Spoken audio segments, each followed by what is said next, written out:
ఓం శ్రీ మాత్రే నమః. ఛానల్లోకి స్వాగతమండి. కుంభరాశి మిత్రులారా, శ్రావణ మాసంలో మీరు తెలియక చేసే ఒక చిన్న పని మీ ఇంట్లో ఆర్థిక ఇబ్బందులకు కారణమవుతుందని పెద్దలు చెబుతున్నారు. ముఖ్యంగా ఈ ఒక్క వస్తువును ఎవరికీ ఇవ్వకూడదు, ఇతరుల దగ్గర నుంచి తీసుకోకూడదు అని శాస్త్ర ఆచారాల్లో కొన్ని నమ్మకాలు ఉన్నాయి. అసలు ఆ వస్తువేంటి? మీరు ఇంట్లో ఎలాంటి వస్తువులను ఉంచుకోకుండా ఉండటం మంచిదని భావిస్తారు? శ్రీ కనక మహాలక్ష్మి అమ్మవారి జ్యోతిష్యాలయం కాకినాడ. మీకు ఎలాంటి సమస్యలు ఉన్నా శ్రీ దుర్గామాత గారు ఫోన్ ద్వారా అన్ని విషయాలు జ్యోతిష్యం చెప్తున్నారు.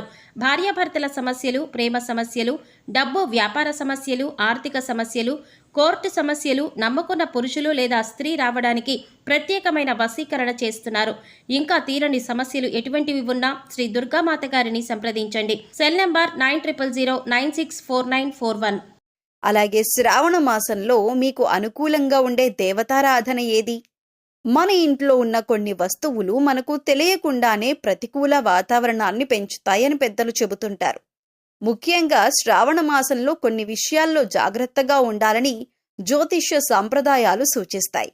ఎవరికి ఏది ఇవ్వాలి, ఎవరి దగ్గర ఏది తీసుకోకూడదు, ఇంట్లో ఏవి ఉంచకూడదు, పూజలో ఏ విధానం పాటిస్తే మంచిది, ఈ విషయాలన్నింటినీ భయపెట్టకుండా మన సాంప్రదాయాల్లో ఉన్న నమ్మకాల కోణంలో ఈ వీడియోలో సింపుల్గా తెలుసుకుందాం. శ్రావణ మాసం అంటేనే మన ఇంట్లో భక్తి, పూజలు, ఆధ్యాత్మిక వాతావరణం మరింత పెరిగే సమయం. అయితే ఈ సమయంలో మనం చేసే కొన్ని పనుల విషయంలో పెద్దలు కొన్ని ప్రత్యేకమైన నియమాలు, ఆచారాలు పాటించమని చెబుతుంటారు. ముఖ్యంగా మీరు ఈ సమయంలో ఒక వస్తువును ఇతరులకు ఇవ్వకూడదని, అలాగే ఇతరుల దగ్గర నుంచి తీసుకోకూడదని కొన్ని సాంప్రదాయ నమ్మకాలు చెబుతున్నాయి. అలాగే ఇంట్లో కొన్ని వస్తువులు ఉంటే వాటిని తొలగించటం మంచిదని కూడా భావిస్తారు. అసలు ఆ వస్తువేంటి? మీరు శ్రావణ మాసంలో ఎలాంటి విషయాల్లో జాగ్రత్తగా ఉండాలి? ఇంట్లో ఏ వస్తువులను ఉంచుకోకుండా ఉంటే మంచిదని చెబుతారు? అన్నింటికంటే ముఖ్యంగా మీకు శుభ ఫలితాలు కలగటానికి ఎలాంటి దేవతారాధన చేసుకుంటే మంచిది? ఈ విషయాలన్నింటినీ ఒక్కొక్కటిగా మన సాంప్రదాయాల్లో ఉన్న నమ్మకాల ఆధారంగా ఈ వీడియోలో తెలుసుకుందాం. కాబట్టి మీరు మాత్రమే కాదు, మీ కుటుంబంలో మీ స్నేహితుల్లో ఉన్న వారికి కూడా ఈ వీడియోని తప్పకుండా షేర్ చేయండి. మరి ఆలస్యం చేయకుండా శ్రావణ మాసంలో అసలు ఏ విషయంలో మీరు జాగ్రత్తగా ఉండాలో తెలుసుకుందాం. మీ జీవితంలో మీరు ఎంతకాలంగానో ఎదురు చూస్తున్న కొన్ని మంచి మార్పులు ఇప్పుడు ఒక్కొక్కటిగా మీ ముందుకు వచ్చే సమయం దగ్గర పడుతోందని జ్యోతిష్య విశ్వాసాలు చెబుతున్నాయి. ఇంతకాలం ఎంత ప్రయత్నించినా ఫలితం కనిపించకపోవటం, ఒక పని మొదలు పెడితే మధ్యలో ఏదో ఒక అడ్డంకి రావటం, రావాల్సిన డబ్బు ఆలస్యం కావటం, మీరు అనుకున్న పనులు వాయిదా పడుతూ ఉండటం, ఇవన్నీ మిమ్మల్ని మానసికంగా కూడా అలసిపోయేలా చేసి ఉండొచ్చు. కానీ ఇప్పుడు పరిస్థితులు క్రమంగా మారే అవకాశం ఉందని జ్యోతిష్యపరంగా భావిస్తున్నారు. ఇంతకాలం ఎందుకు ఆగిపోయింది అని మీరు బాధపడిన పనికే ఇప్పుడు ఇది ఇంత త్వరగా ఎలా పూర్తయింది అని ఆశ్చర్యపడే పరిస్థితి రావచ్చు. ముఖ్యంగా ఆగిపోయిన పనులు తిరిగి కదలటం ఈ సమయంలో ఒక మంచి సంకేతంగా చూడొచ్చు. చాలా కాలంగా ఒక వ్యక్తి దగ్గర ఆగిపోయిన పని కావచ్చు, ఒక ముఖ్యమైన పత్రం కావచ్చు, ఉద్యోగానికి సంబంధించిన విషయం కావచ్చు, వ్యాపారంలో పెండింగ్లో ఉన్న నిర్ణయం కావచ్చు. ఇలాంటి విషయాల్లో ముందుకు వెళ్లే అవకాశం ఏర్పడుతుంది. ఇక్కడ ఒక విషయం మాత్రం గుర్తుంచుకోండి. అదృష్టం తలుపు తట్టినా తలుపు మనమే తెరవాలి. అంటే అవకాశం వచ్చినప్పుడు భయపడకుండా ముందడుగు వెయ్యాలి. గతంలో జరిగిన నిరాశల వల్ల మళ్లీ ఇది ఆగిపోతుందేమో అనే ఆలోచనతో వెనక్కి తగ్గకండి. ఆర్థిక విషయాల్లో కూడా మార్పు వస్తుంది. డబ్బుకు సంబంధించిన విషయాల్లో కూడా క్రమంగా ఉపశమనం కనిపించే సమయం కావచ్చు. గతంలో ఆలస్యమైన చెల్లింపులు రావటం, అవసరమైన సమయంలో డబ్బులు అందటం, కొత్త ఆదాయ మార్గం గురించి ఆలోచన రావటం వంటి పరిణామాలు చోటు చేసుకోవచ్చు. అయితే డబ్బు చేతిలోకి వచ్చిందని వెంటనే ఖర్చు చేయకుండా కొంత సేవ్ చేసుకోవటం, అవసరమైన చోట మాత్రమే ఖర్చు చేయటం మంచిదే. ఎందుకంటే డబ్బు రావటం అదృష్టమైతే వచ్చిన డబ్బును నిలబెట్టుకోవటం తెలివి. ఉద్యోగం, వ్యాపారంలో కొత్త అవకాశాలు, ఉద్యోగం కోసం ప్రయత్నిస్తున్న మీకు కొత్త అవకాశాలు కూడా కనిపించవచ్చు. చాలా కాలంగా ఎదురు చూస్తున్న కాల్ లేదా ఇంటర్వ్యూ రావచ్చు. ఇప్పటికే ఉద్యోగంలో ఉన్నవారికి కొత్త బాధ్యతలు, కొత్త ప్రాజెక్టులు లేదా తమ ప్రతిభను నిరూపించుకునే అవకాశం రావచ్చు. వ్యాపారం చేస్తున్న వారికి కూడా కొత్త పరిచయాలు, కొత్త కస్టమర్లు లేదా కొత్త ఆలోచనలు ఉపయోగపడే అవకాశం ఉంది. మీరు చేస్తున్న పని చిన్నదైనా దాన్ని చేసే విధానం మీ విలువను పెంచుతుంది. కుటుంబ సభ్యుల మధ్య ఉన్న చిన్న చిన్న అపార్థాలు తగ్గే అవకాశం ఉంది. చాలా కాలంగా మాట్లాడని వ్యక్తితో మళ్లీ మాట్లాడే పరిస్థితి రావచ్చు. ఇంట్లో శుభకార్యం గురించి చర్చ మొదలవ్వచ్చు. కొంతమందికి వివాహం, ఉద్యోగం, ఇంటి మార్పు లేదా ఇతర కుటుంబ విషయాల్లో శుభవార్త వినే అవకాశం కూడా ఉండొచ్చు. మీలోనే ఒక పెద్ద మార్పు. అన్నిటికంటే ముఖ్యంగా ఈ కాలంలో ఆత్మవిశ్వాసం పెరగటం చాలా ముఖ్యమైన విషయం. నేను చేయగలను అనే నమ్మకం పెరుగుతుంది. ఇంతకాలం ఇతరులు ఏమనుకుంటారో అని ఆలోచిస్తూ వెనక్కి తగ్గి ఉంటే ఇకపై మీ నిర్ణయాలపై మీరు నిలబడాలని అనిపిస్తుంది. మీ జీవితంలో కొత్త అధ్యాయం మొదలయ్యే ముందు పాత అధ్యాయం కొన్ని చివరి పరీక్షలు పెట్టడం సహజం. కాబట్టి చిన్న అడ్డంకి వచ్చినా భయపడకండి. ఈ సమయం మీకొక అవకాశం లాంటిది. ఆగిపోయిన పనులను మళ్లీ ప్రారంభించండి. రావాల్సిన అవకాశాల కోసం ఎదురు చూడటమే కాకుండా మీరు కూడా ప్రయత్నం చేయండి. మీకు అనుకూలంగా ఉన్న సమయాన్ని సద్వినియోగం చేసుకుంటే మంచి ఫలితాలను అందుకునే అవకాశం ఉంటుంది. నా కాలం ఎప్పుడు మారుతుంది అని ఎదురు చూడకండి. మారుతున్న కాలాన్ని గుర్తించి ముందడుగు వేయండి. మీరు కామెంట్లో శుభం జరగాలి అనైతే రాయండి. ఈ వీడియో మీ కుటుంబ సభ్యులు, మిత్రులకి ఉపయోగపడుతుందని అనిపిస్తే వారితో తప్పకుండా షేర్ చేసుకోండి. అలాగే మీ ఇష్టదైవాన్ని తలుచుకుంటూ కామెంట్ సెక్షన్లో మీ ఇష్టదైవ నామం పేరు కామెంట్ చేయండి. ఇకపై మీకంతా శుభం జరుగుతుంది. అయితే శత్రువుల విషయంలో మీరు అప్రమత్తంగా ఉండాలి. నవ్వుతూ పలకరించే ప్రతి ఒక్కరూ మీ శ్రేయోభిలాషులేనా? అస్సలు కాదు. మీ చుట్టూ ఉన్న వారిలో కొందరు మీ ఎదుగుదలను గమనిస్తూ బయటకు స్నేహంగా కనిపించినా లోపల మాత్రం అసూయతో ఉండే అవకాశం ఉంది. ముఖ్యంగా మీరు సాధిస్తున్న పురోగతి, పేరు, ఆర్థిక స్థిరత్వం కొందరికి నచ్చకపోవచ్చు. అందుకే ఈ సమయంలో శత్రువులు పొంచి ఉన్నారనే విషయాన్ని గుర్తుంచుకొని అడుగులు వేయటం మంచిది. మీ రహస్యం మీ బలం. అది బయటపడితే అదే మీ బలహీనత. మీరు సాధారణంగా మీ ఆలోచనలను నమ్మిన వారితో పంచుకోవటానికి ఇష్టపడతారు. కానీ ప్రతి విషయాన్ని ప్రతి ఒక్కరితో చెప్పటం ఈ సమయంలో మంచిది కాదు. మీ భవిష్యత్తు ప్రణాళికలు, డబ్బు విషయాలు, కుటుంబ సమస్యలు, ఉద్యోగానికి సంబంధించిన కీలక నిర్ణయాలను అందరితో చర్చించకండి. మీ మాటలను వక్రీకరించి మీకే వ్యతిరేకంగా ఉపయోగించే వ్యక్తులు ఉండొచ్చు. శత్రువును ఓడించటానికి కత్తి అవసరం లేదు. కొన్నిసార్లు మౌనం చాలు. మీపై ఎవరైనా విమర్శలు చేసినప్పుడు వెంటనే కోపంతో స్పందించకండి. మీ బలహీనతను వారికి చూపించకుండా ప్రశాంతంగా ఉండండి. వాదనకు దిగటం, సోషల్ మీడియాలో వ్యక్తిగత విషయాలను బయటపెట్టటం, కోపంలో నిర్ణయాలు తీసుకోవటం వంటి వాటికి దూరంగా ఉండండి. మీ విజయమే మీకు సరైన సమాధానం కావాలి. మీపై కన్నేసిన వారు ఉన్నా మీరు వారి మీద కన్నేయాల్సిన అవసరం లేదు. ఎవరైనా మీకు నష్టం చేయాలని చూస్తున్నారని అనిపించినప్పుడు ప్రతీకారం తీర్చుకోవాలని ప్రయత్నించకండి. బదులుగా మీ పనిపై దృష్టి పెట్టండి. అవసరమైన చోట స్పష్టమైన హద్దులు పెట్టండి. మీకు ఇబ్బంది కలిగించే వ్యక్తులతో మర్యాదగా కానీ కొంత దూరం పాటిస్తూ వ్యవహరించండి. ముఖ్యంగా ఉద్యోగం, వ్యాపారం లేదా ఆర్థిక వ్యవహారాల్లో పత్రాలు, ఒప్పందాలు, డబ్బు లావాదేవీల విషయంలో 2 సార్లు పరిశీలించటం మంచిది. మాట మీద ఆధారపడకుండా అవసరమైన విషయాలను రాతపూర్వకంగా ఉంచుకోవటం మీకు రక్షణగా ఉంటుంది. మీకు అసలు ఆయుధం కోపం కాదు, తెలివి.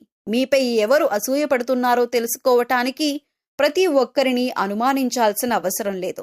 కానీ నమ్మకం పెట్టుకునే విషయంలో తొందరపడకండి. మీకు నిజంగా మేలు కోరుకునే వ్యక్తులను వారి మాటలతో కాకుండా కష్ట సమయంలో వారు చేసే సహాయంతో గుర్తించండి. ఈ సమయంలో మీ ప్రవర్తనలో మర్యాద ఉండాలి, కానీ అతిగా చనువు ఉండకూడదు. ప్రేమ ఉండాలి, కానీ గుడ్డి నమ్మకం ఉండకూడదు. సహాయం చేయాలి, కానీ మీ నష్టానికి కాదు. చివరిగా ఒక విషయం గుర్తుంచుకోండి. మీ విజయాన్ని చూసి అసూయపడే వారిని మార్చటం మీ పని కాదు. వారి మధ్య కూడా మీ దారిని సురక్షితంగా కొనసాగించటం మీ తెలివి. కాబట్టి మీరు అప్రమత్తంగా ఉండండి. మాటల్లో సంయమనం పాటించండి. రహస్యాలను కాపాడుకోండి. మీ శాంతి, మీ సహనం, మీ తెలివైన నిర్ణయాలే మీకు అతిపెద్ద రక్షణ. అలాగే మీ జాతకం పరిశీలించినట్లయితే కనుక వ్యాపారంలో చక్కగా రాణించే అవకాశాలైతే మీకు ఎక్కువగా ఉన్నాయి. మీ ఆలోచనలు ఎవరితోనూ పంచుకోరు. ఇక మీరు ఉద్యోగ జీవితంలో కూడా అంచెలంచెలుగా అభివృద్ధి పదంలో ముందుకు దూసుకు వెళ్తారు. సొంతవారు లేదా తెలిసిన వారు మిమ్మల్ని మోసం చేసే అవకాశాలు మీ జీవితంలో కనిపిస్తున్నాయి. అది దగ్గర స్నేహితులు కావచ్చు, ప్రాణమిత్రులు కావచ్చు, లేదా చుట్టుపక్కల వారు కానీ, బంధువులు కానీ, ఈ విధంగా ఎవరైనా సరే మీ పట్ల మీ జీవితంలో కోలుకోలేని దెబ్బ తీసే అవకాశం ఉంటుంది. వాళ్ళని నమ్మి మోసపోవటం అనేది ఖచ్చితంగా జరుగుతుంది. ఎవరితో కూడా చెప్పుకోలేనటువంటి కొన్ని ముఖ్యమైన పర్సనల్ విషయాలను ఒక వ్యక్తి దగ్గర షేర్ చేసుకుంటారు. ఆ వ్యక్తి మీ ముందు మంచిగానే నటిస్తూ మీ వెనకాల గోతులు తవ్వుతూ ఉంటారు. అలాంటి వ్యక్తుల్ని మాత్రం అస్సలు నమ్మొద్దు. మీకు చెడు జరిగే అవకాశాలు కూడా ఉన్నాయి. మీరు మానసికంగా క్షోభకి గురయ్యేటటువంటి అవకాశాలు కూడా మీ జాతకంలో కనిపిస్తున్నాయి. ఆ తర్వాత మీరు మీ యొక్క జీవితంలో వచ్చిన సమస్యలన్నింటికీ కూడా ఖచ్చితంగా మీరు పరిష్కారం కూడా కనుక్కుంటారు. సహనం కోల్పోకూడదు. ధైర్యంగా ముందుకు అడుగులు వేసి విజయం సాధించాలి. అలాంటి ధైర్యమే మీకుంది. ఇక మీరు అన్నింటిలో కూడా ముందే ఉంటారు. మీ యొక్క జీవిత భాగస్వామి అన్ని అంశాల్లో మీకు సపోర్ట్ చేస్తారు. అందువల్ల మీకు ఎక్కువగా అనుకూలమైన ఫలితాలు కనిపిస్తూ ఉంటాయి. ఇక మీ యొక్క వ్యాపార భాగస్వాముల వల్ల కొన్ని మనస్పర్ధలు వచ్చే అవకాశాలైతే ఈ సమయంలో ఎక్కువగా ఉన్నాయి. మీ కుటుంబ సభ్యులతో మీరు తగాదాలు పెట్టుకుంటారు. దానికి మీ యొక్క వ్యాపార భాగస్వాములే కారణం. కాబట్టి ఈ విషయంలో మీరు తగిన జాగ్రత్తలు తీసుకోవాల్సిన పరిస్థితి అయితే కనిపిస్తుంది. ఈ విధంగా మీ జాతకం ప్రకారం మీ జీవితంలో కొన్ని మంచి ఫలితాలు ఉంటే మరికొన్ని చెడు ఫలితాలు కూడా ఉంటాయి. జీవితం అంటే ఎప్పుడూ సాఫీగా సాగదు. కొన్ని మంచి విషయాలు అలాగే కొన్ని చెడు విషయాలు జరుగుతూ ఉంటాయి. అలాగే ప్రతి మనిషి జీవితంలో మంచి చెడులు అనేవి ఖచ్చితంగా ఉంటాయి. ఈ విధంగా అయితే ఈ రాశివారి జాతకంలో కూడా కనిపిస్తూ ఉన్నాయి. ఈ రాశివారు ఈ వస్తువుని మాత్రం ఎవ్వరికీ అస్సలు ఇవ్వకూడదు. ఒక్కవేళ మీరు ఇచ్చారంటే మాత్రం ఏరి కోరి కష్టాలన్నింటినీ కొని తెచ్చుకున్నట్లు అవుతుంది. ఈ విషయంలో మీరు ఖచ్చితంగా జాగ్రత్తలు తీసుకోవాలి. ఈ ఒక్క విషయం మాత్రం మీరు తెలిసి కూడా నిర్లక్ష్యం చేశారంటే మాత్రం మీరు ఎనలేని కష్టాల పాలవుతారు. కాబట్టి ఈ వస్తువులను ఎవరికీ ఇవ్వకండి. ఆ వస్తువు ఏమిటి అంటే సుగంధ ద్రవ్యాలు. సుగంధ ద్రవ్యాలంటే మహాలక్ష్మికి ఎంతో ప్రీతికరమైన వస్తువులు. కాబట్టి మీరు ఆ మహాలక్ష్మీదేవి యొక్క అనుగ్రహాన్ని పొందాలంటే కనుక ఈ సుగంధ ద్రవ్యాలు ఎవరికీ అస్సలు ఇవ్వకూడదు. సుగంధ ద్రవ్యాలు అంటే మనం వంటింట్లో ఎక్కువగా వాడుతూ ఉంటాం కదా, అదేనండి లవంగాలు, యాలకులు ఇటువంటివి.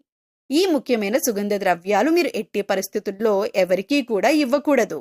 చాలా వరకు మనం చూస్తూ ఉంటాం, ఏదైనా మనం వంట చేస్తున్నప్పుడు మన ఇంట్లో ఏదైనా ఒక వస్తువు లేకపోతే మన పక్కింట్లో ఉండేవారిని కానీ లేదా ఎదురింట్లో ఉండేవారిని కానీ లేకపోతే స్నేహితులు, ఇరుగు పొరుగు వ్యక్తుల దగ్గర ఆ వస్తువులను తెచ్చుకుంటూ ఉంటాం. ఈ విధంగా కూడా మీరు ఈ యొక్క వస్తువులను అసలు ఎవరికీ కూడా ఇవ్వకూడదు. మీరు మర్చిపోయి కూడా ఎవరికీ ఇవ్వకూడదు. ఒకవేళ మీరు మర్చిపోయి కూడా ఎవరికైనా దానంగా కానీ సహాయంగా కానీ ఇచ్చారంటే మాత్రం మీరు లక్ష్మీదేవిని మీ ఇంటి నుంచి పంపించినట్లే అవుతుంది. తద్వారా మీరు కోరి కష్టాలు కూడా తెచ్చుకున్నట్లే అవుతుంది. అప్పుడు లక్ష్మీదేవి ఇంట్లో నుంచి బయటికి వెళ్ళిపోతుంది. ఎన్నో రకాల సమస్యలు, ఇబ్బందులు, కష్టాలు మిమ్మల్ని వెంటాడుతూ ఉంటాయి. ఆర్థిక పరంగా కూడా మీరు చాలా అంటే చాలా నష్టపోతారు. కాబట్టి ఈ విషయంలో మీరు ఎంతో జాగ్రత్తగా ఉండాలి. సుగంధ ద్రవ్యాలు ఎవరైనా మిమ్మల్ని అడిగితే మీరు లేవు అని చెప్పటం చాలా ఉత్తమం. అది మీకు చాలా మంచిదే. అంతేకాని మొహమాటానికి పోయి మీరు గనక లవంగాలు, యాలకులు ఎవరికైనా ఇచ్చారంటే ఖచ్చితంగా మీరు ఆర్థిక సమస్యలు, అప్పుల బాధలు అలాగే కుటుంబ సమస్యలను ఎదుర్కోవలసి ఉంటుంది. కాబట్టి మీరు ఈ విషయంలో చాలా జాగ్రత్తలు తీసుకోవాలి. పగిలిపోయిన, విరిగిపోయిన దేవుని పటాలు, చిరిగిపోయిన పాత బట్టలు, పగిలిపోయిన అద్దం, ఆగిపోయిన గడియారం ఇటువంటి వస్తువులు ఇంట్లో ఉండటం వల్ల నెగిటివ్ ఎనర్జీ వస్తుంది. కాబట్టి ఇటువంటివి ఉంటే వెంటనే తీసి బయటపడేయండి. అలాగే కొంతమంది అల్మరాలో వస్తువులు తీస్తారు, ఆ తర్వాత వాటి తలుపులు వేయరు. జస్ట్ అలా తలుపు ముందుకు వేసి ఓపెన్ చేసి పెట్టేస్తారు. ఇలా చేస్తే కనుక నీళ్లు ఏ విధంగా అయితే చేతుల నుండి జారిపోతాయో ఆ విధంగా మీ డబ్బులనేవి ఖర్చు అయిపోతూ ఉంటాయి. సో అసలు అలా మీరు చేయకండి. అలా చేయటం వల్ల లక్ష్మీదేవి అనేది నివసించదు. అలాగే ఇంట్లో ఎప్పుడూ కూడా విరిగిపోయిన సోఫాలు, టేబుల్స్, చైర్స్ అస్సలు ఉంచకూడదు. అలా ఉంచటం వల్ల ఎప్పుడూ కూడా మీ ఇంట్లో దరిద్రాన్ని ఎక్కువగా చూస్తూ ఉంటారు. అటువంటి వస్తువులు ఇంట్లో ఉంచకూడదు. అలాంటివి ఏమైనా ఉంటే వాటిని తీసి పడేయండి. అలాగే విరిగిపోయిన వాటిని వెంటనే మార్చేయాలి. మనం ఇటువంటి వాటి గురించి ఎక్కువగా ఆలోచించం, కానీ వాటి వల్లనే ఇంట్లో నెగిటివ్ ఎనర్జీ అనేది ఎక్కువగా ఉంటుంది. సో విరిగిపోయినవి ఏవైనా ఉంటే వెంటనే వాటిని మార్చుకుంటే సరిపోతుంది. అలాగే ఆగిపోయిన గడియారం అనేది ఏదైతే ఉంటుందో అటువంటి గడియారాన్ని అస్సలు ఇంట్లో ఉంచకూడదు. వెంటనే వాటిని బాగు చేయించుకోవాలి. ఆగిపోయిన గడియారం అంటే సాక్షాత్తు మన లైఫ్ని మనమే స్టాప్ చేసుకున్న వాళ్ళం అవుతాం. అలాగే మన ఇంటిని ఎప్పుడూ కూడా నీట్‌గా, ఎటువంటి బూజులు లేకుండా, దుర్వాసన లేకుండా పరిశుభ్రంగా ఉంచుకోవాలి. మేము చెప్పినటువంటి జాగ్రత్తలు కనుక మీరు తీసుకుంటే మీ ఇంట్లో మీకే తెలియకుండా ఎంతో ఎక్కువగా పాజిటివ్ వైబ్స్ అనేవి స్టార్ట్ అవుతాయి. తద్వారా మీ ఇంట్లో ఉన్న నెగెటివ్ ఎనర్జీ అనేది కూడా తగ్గిపోతుంది. అందుకని ఇంట్లో విరిగిపోయిన వస్తువులు కానీ, పగిలిపోయిన వస్తువులు కానీ, గాజు వస్తువులు కానీ, ఆగిపోయిన గడియారం కానీ ఇవన్నీ కూడా మీకు కొన్ని సూచనలనేవి ఇస్తూ ఉంటాయి. వాటి వల్ల నెగెటివ్ ఎనర్జీ అనేది వస్తుంది. అది మీరు గమనించండి. అలాగే సుగంధ ద్రవ్యాలు మాత్రం ఖచ్చితంగా ఎవరికీ ఇవ్వకండి. అలాగే కొన్ని వస్తువులు ఉప్పు, చింతపండు, పచ్చిమిర్చి, నూనె ఇవన్నీ కూడా మీరు చేతికి మాత్రం అస్సలు ఇవ్వకూడదు. మరిన్ని యోగవంతమైన ఫలితాలు మీరు పొందటానికి మీకు వీలైనంతలో దాన ధర్మాలు చేయటానికి ప్రయత్నించండి. అలాగే గోసేవ చేయండి. మూగజీవాలకు, పశుపక్షాదులకు తాగటానికి నీరు, తినటానికి ఆహారాన్ని ఏర్పాటు చేస్తే గత జన్మలో మీరు తెలిసి తెలియక చేసిన పాపకర్మల యొక్క దుష్ఫలితాలు తొలగిపోతాయి. కర్మఫలం ముగిసింది. ఇక మీ జీవితంలో మంచి మార్పులైతే మొదలవుతున్నాయి. ఇన్ని రోజులు ఎందుకిలా జరుగుతోంది అని బాధపడ్డారా? ఇక ఆ బాధకు ముగింపు పలికే సమయం అయితే వచ్చేసింది. మీ జీవితంలో వరుసగా ఎదురైన ఆటంకాలు, నిరాశలు, ఆలస్యాలు, మనసుకు బాధ కలిగించిన సంఘటనలు ఇవన్నీ మిమ్మల్ని బలహీనపరచటానికి కాదు, మరింత బలమైన వ్యక్తిగా తీర్చిదిద్దటానికి వచ్చిన అనుభవాలుగా భావించండి. ఇకపై మీ కర్మఫలం ముగిసిందని, నెగిటివ్ ప్రభావాలు తొలగిపోయి సానుకూలమైన మార్పులకు మార్గం సుగమం అవుతుందని విశ్వాసంతో ముందుకు సాగండి. చీకటి ఎంతకాలం ఉన్నా ఉదయం రావటం మాత్రం ఆగదు. ఇక నుంచి మీ ఆలోచనల్లో ఆశ పెరగాలి. నిలిచిపోయిన పనులు క్రమంగా కదలటం, కొత్త అవకాశాలు కనిపించటం, మీకు మద్దతుగా నిలిచే వ్యక్తులు పరిచయం కావటం వంటి సానుకూల పరిణామాలు మీ జీవితంలో చోటు చేసుకోవచ్చని నమ్మండి. ముఖ్యంగా గతంలో జరిగిన వాటిని పదే పదే గుర్తు చేసుకుంటూ బాధపడకుండా నా జీవితంలో మంచి రోజులు మొదలవుతున్నాయి అనే సానుకూల భావనతో ముందుకు వెళ్ళండి. దేవుడిని పరీక్షించకండి. దేవుడిపై నమ్మకం పెట్టుకుని మీ వంతు ప్రయత్నం చేయండి. జీవితంలో ఏ పరిస్థితి ఎదురైనా దేవుడిపై విశ్వాసాన్ని కోల్పోవద్దు. ప్రార్థన అంటే కేవలం కోరికలు అడగటం మాత్రమే కాదు, కష్టాల్లో మనసుకు ధైర్యం తెచ్చుకోవటం కూడా. మీకు నచ్చిన దేవుడిని మనస్ఫూర్తిగా ప్రార్థించండి. మీ ప్రయత్నాన్ని మీరు చేయండి. ఫలితాన్ని భగవంతుడిపై నమ్మకంతో వదిలేయండి. అయితే మీ చేతిలో ఉన్న చిన్న మంచి పని ఇంకొక జీవికి పెద్ద వరంగా మారొచ్చు. అందుకే వీలైనప్పుడు మూగ జీవాలకు ఆహారం పెట్టండి. ఆకలితో ఉన్న కుక్కకు కొంత అన్నం పెట్టండి. పక్షులకు గింజలు లేదా నీరు అందించండి. అవసరంలో ఉన్న ఏ జీవికైనా మీకు సాధ్యమైనంత సహాయం చేయండి. ఇది కేవలం ఆధ్యాత్మిక నమ్మకం మాత్రమే కాదు, మనలో దయ, కరుణ, బాధ్యత అనే మంచి భావాలను పెంచే గొప్ప అలవాటు. ఒక గిన్నె నీరు, ఒక ముద్ద ఆహారం ఒక ప్రాణికి ఎంతటి ఉపశమనమో మీకు తెలియదు. కాబట్టి మీ జీవితంలో కొత్త అధ్యాయాన్ని మంచి ఆలోచనలతో ప్రారంభించండి. ఇతరులను బాధపెట్టే మాటలు తగ్గించండి. చేతనైనంత సహాయం చేయండి. అవసరం లేని కోపాన్ని వదిలేయండి. గతంలోని ప్రతికూలతలను మోస్తూ భవిష్యత్తులోకి వెళ్ళకండి. గతం మీ కథలో ఒక పేజీ మాత్రమే, మొత్తం పుస్తకం కాదు. మీ మీద మీకు నమ్మకం ఉండాలి. దేవుడిపై విశ్వాసం ఉండాలి. మీ చేతులతో మంచి పనులు చేయాలనే సంకల్పం ఉండాలి. అప్పుడు మీ మనసులోనే ఒక కొత్త వెలుగు మొదలవుతుంది. కాబట్టి ఈ రోజు నుంచి ఒక మాట గుర్తుపెట్టుకోండి. నా చెడు రోజులు నన్ను ఓడించలేదు, అవే నా మంచి రోజులు విలువను నేర్పించాయి. మీ జీవితంలో ఇక శాంతి, సానుకూలత, ధైర్యం, మంచి అవకాశాలు పెరగాలని మనస్ఫూర్తిగా కోరుకుందాం. దేవుడిని నమ్మండి, మంచి ఆలోచించండి, మంచి చెయ్యండి. మీకు సాధ్యమైనంత వరకు ఒక మూగ జీవికి ఆహారం పెట్టండి. మీ చేతిలోని మంచి పని మీ జీవితంలో మంచి మార్పుకు మొదటి అడుగు కావచ్చు. దేవుడిని చూడలేదు కాబట్టి నమ్మటం లేదు అంటారా? గాలి కనిపించదు, కానీ అది మనల్ని తాకినప్పుడు మాత్రం అనుభూతి అవుతుంది. మన జీవితంలో కొన్ని సంఘటనలు మనకు అర్థం కావు. ఎంత ప్రయత్నించినా పని జరగదు. ఎంత జాగ్రత్తగా ఉన్నా సమస్య ఎదురవుతుంది. మనం కోరుకున్నది ఆలస్యం అవుతుంది. అలాంటి సమయంలో చాలా మంది దేవుడు నిజంగా ఉన్నాడా అని ఆలోచిస్తారు. కానీ ఒక్కసారి ఆగి ఆలోచించండి. ఆలస్యం అంటే తిరస్కారం కాదు. కొన్నిసార్లు అది మనకు సరైన సమయం కోసం ప్రకృతి చేస్తున్న ఏర్పాటే కావచ్చు. మీరు దేవుణ్ణి నమ్మకపోయినా కనీసం ఒకసారి మనస్ఫూర్తిగా ప్రార్థించి చూడండి. మీ సమస్యను దేవుడి ముందు చెప్పండి. ఎవరికీ చెప్పలేని బాధను ఆయనతో పంచుకున్నట్టుగా మాట్లాడండి. వెంటనే అద్భుతం జరగకపోయినా మీ మనసులో కొంత ప్రశాంతత కలగొచ్చు. ప్రార్థన సమస్యను వెంటనే మార్చకపోవచ్చు, కానీ సమస్యను ఎదుర్కొనే మనిషిని మాత్రం మార్చగలదు. దేవుడిపై నమ్మకం అంటే చేతులు కట్టుకొని కూర్చోవటం కాదు. మీ వంతు ప్రయత్నం చేయాలి. మీ పని మీరు నిజాయితీగా చేయాలి. తప్పులు జరిగితే వాటి నుంచి నేర్చుకోవాలి. ఆ తర్వాత ఫలితాన్ని స్వీకరించే ధైర్యం కలిగి ఉండాలి. దేవుడిని నమ్మండి, కానీ మీ ప్రయత్నాన్ని మాత్రం ఎప్పుడూ ఆపకండి. ప్రతిరోజు ఉదయం నిద్ర లేచిన వెంటనే 2 నిమిషాలు కృతజ్ఞత చెప్పండి. ఈ రోజు నాకు మరో అవకాశం ఇచ్చినందుకు ధన్యవాదాలు అని మనసులో అనుకోండి. మీకు నచ్చిన దేవుడి పేరును జపించండి. ఇది మీ ఆలోచనలను ప్రశాంతంగా ఉంచటానికి ఒక మంచి అలవాటుగా మారవచ్చు. ఇంకొక చిన్న పని చేయండి. మీకు చేతనైనంత మంచి చేయండి. ఎందుకంటే మనం ప్రపంచానికి ఇచ్చే మంచితనం మన మనసులోనే ముందుగా వెలుగును నింపుతుంది. ఆకలితో ఉన్న మూగజీవికి ఆహారం పెట్టండి. వేసవిలో పక్షులకు నీళ్లు పెట్టండి. అవసరంలో ఉన్నవారికి మీకు సాధ్యమైనంత సహాయం చేయండి. ఒక మంచి మాట చెప్పండి. ఒక బాధపడుతున్న వ్యక్తిని ఓదార్చండి. దేవుడికి పూలు సమర్పించటం ఎంత పవిత్రమో, ఒక ఆకలితో ఉన్న జీవికి ఆహారం పెట్టటం కూడా అంతే అందమైన దయ. మనసులో మంచి ఉంటే మన అడుగుల్లో కూడా మంచి మార్గం కనిపిస్తుంది. అయితే ఈ వీడియోలో చెప్పిన ఒక్క మాటైనా మీకు నచ్చితే ఈ వీడియోని లైక్ చేయండి. మీ ఫ్రెండ్స్ అండ్ ఫ్యామిలీ మెంబర్స్లో కుంభరాశి వారు ఉంటే వారితో షేర్ చేసుకోండి. బహుశా ఈ సందేశం వాళ్లకు కూడా ఈ సమయంలో అవసరం కావచ్చు. మీకు నచ్చిన మంచి మాటను మీ దగ్గరే ఆపకండి. ఇంకొకరి జీవితంలో ఆశను నింపేలా షేర్ చేయండి. మీ జీవితంలో ప్రశాంతత, ధైర్యం, సానుకూలత, మంచి అవకాశాలు నిండాలని మనస్ఫూర్తిగా కోరుకుంటున్నాం. దేవుడిని నమ్మండి, మంచి చేయండి, ధైర్యంగా ముందుకు సాగండి. మీ మంచి రోజులకు మీరు వేసే మొదటి అడుగు ఈ రోజే కావచ్చు. ఓం నమః శివాయ. మీకు శుభం కలగాలి.